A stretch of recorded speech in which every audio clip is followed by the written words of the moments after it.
chuirde.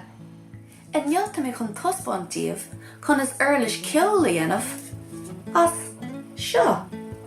Inne tá mar chun bata báistí a chruthú as fadán córschlár, scrágal stáin, sisúr, peán, bandí leisteacha, beagán ríis agus ring páipéir daite. An chéadú atá teastáil nó fadán córschlár. Muna bhfuil fadán fada agat, is féidir dhá ceann beaga a raimú le chéile le tape. Taring timpeall ar an fadán faoi ró.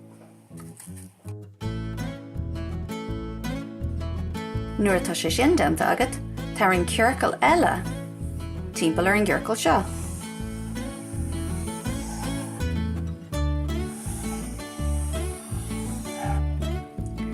Gear an dá cheann amach.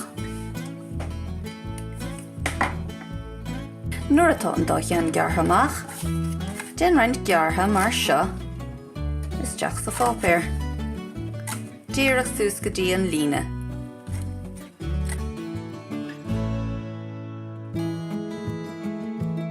An sin, fill suasíd.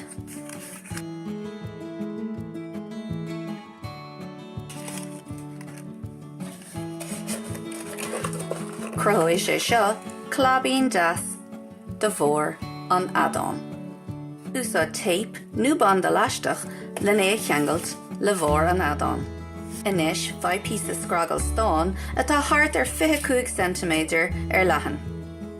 Brú le chéile go deas éitra mé.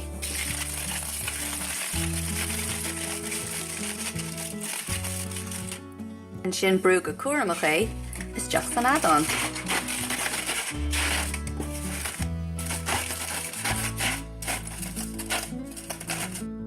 Inis tá sin am beag an éon ríis a chur isteach san adán.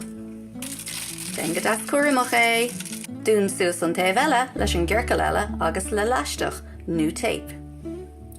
Úsáid an píosa páipéir a bhí fáca leis an bhadán a bhaisiú.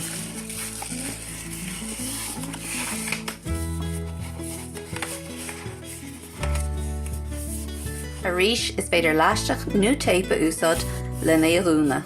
Tá súil agamsa go bhfuaimniú an bata báistí seo cosú leis an bháisteach, mar sin tá mé chun é a bhaisiú le breithníní báistí.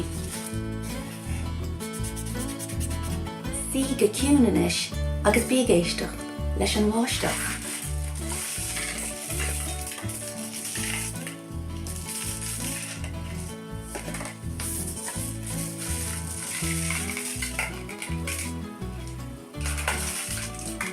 Na bhfuil sé sin go deas?